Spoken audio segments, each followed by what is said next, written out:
I forgot the lights.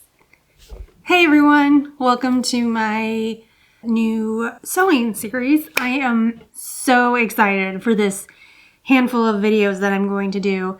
It's called Sewing the Decades, and I was watching the Great British Sewing Bee. Yeah, it's a lot like the Great British Baking Show, but only for sewers. I was watching one of these challenges, so they do 3 challenges, and one of them was to do a 1930s pattern, to follow it and sew it exactly like they would.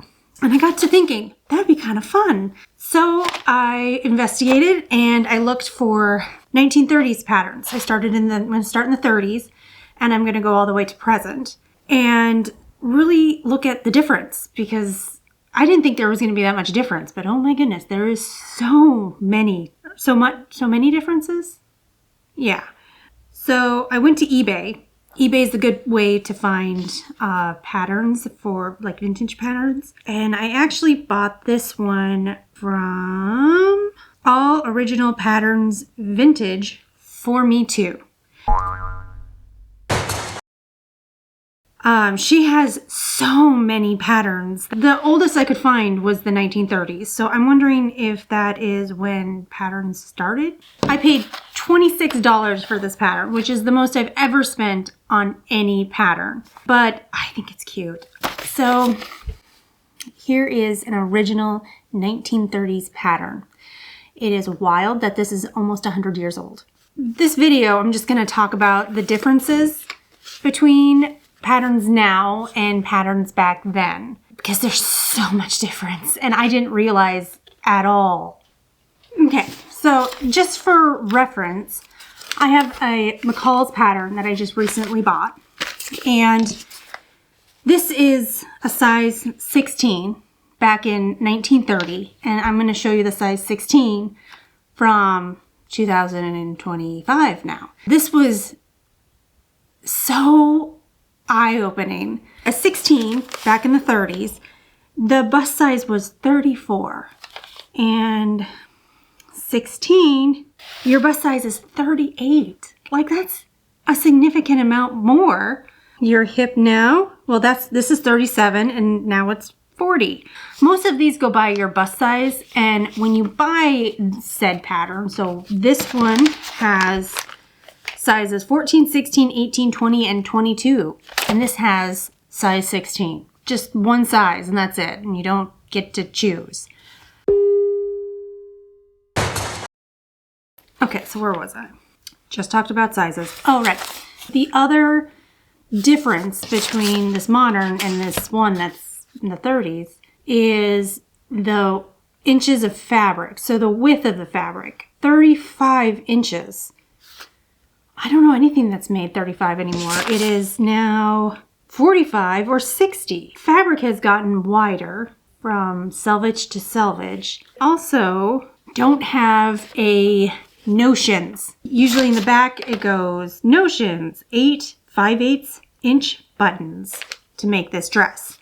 There's nothing on here. Clearly there's buttons on the back, and there's probably something else with notions, but I can't find anything. I pulled out, here's my pattern. So these are my pattern pieces. I can't cut these. I feel like this is almost 100 years old and this is the original. I can't cut these. So now I'm gonna have to trace my pattern pieces so I can keep this one-of-a-kind pattern intact. Here are my instructions. It's 1 page. That's it. Usually they come with like a whole hoist of pages. So I think this might be 3, maybe 2 or 3. It just depends on how complicated it is. I mean, this one has 40 instructions. This one has 21. And it's just weird instructions.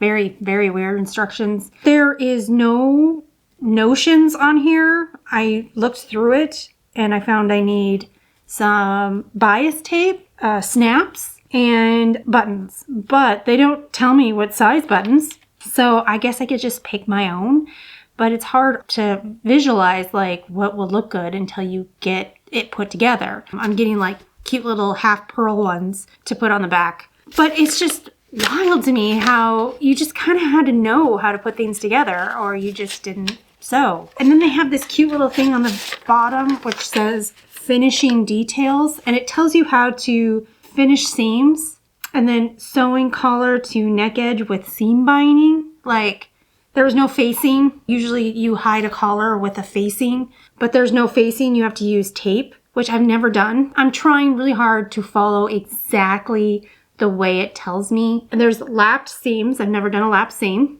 Hems. Hems are pretty straightforward. And then the thing that I was like, oh no, there was no buttonhole foot. There was no buttonholes on machines. There was no, you just hit a button and it sews a buttonhole for you. There was none of that.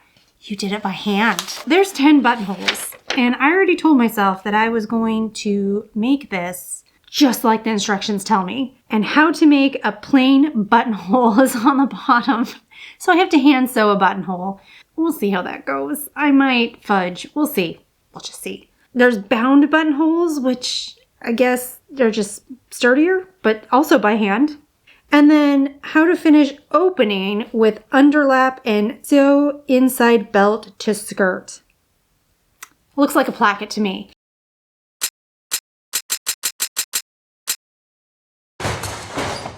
I've never sewn one of those either. This is going to be a very interesting project. I'm super excited for it because I think it's going to really hone my skills. Like, this is how you do it. I can do it by hand if my machine ever broke.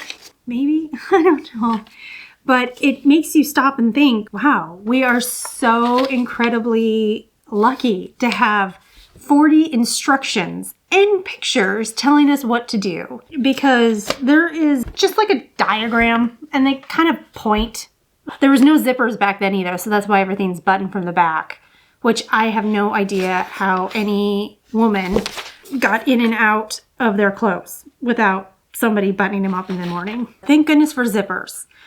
I don't know how I would be able to button up. My husband goes to work in the morning. Like, I guess I have my kids. Or maybe there's some magical way that people did it. I'm not sure. But there was no zippers, so that's why we have snaps and buttons. I'm going to have to trace this pattern. I'm not cutting it out. I've already decided that it's almost 100 years old. I can't cut it out. And I have a 100-year-old treasure.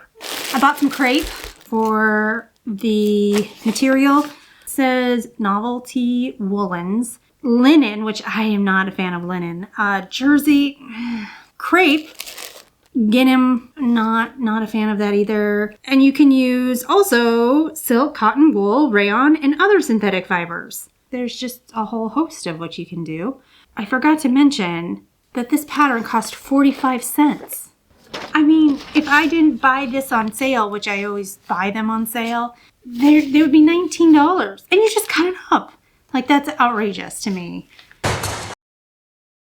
I'm so excited about this series. I can't wait to get started. So we're going to start with the 30s, 40s, 50s, 60s, 70s, 80s, 90s, 2000, 2010s, and 2020s, stopping at 2020s. I don't know if there's going to be so much to talk about once we get to like the 90s, I think, because there's not a lot of that has changed between the 90s and now. I'm excited for you to go on this journey with me to sew the decades. So can't wait to get started.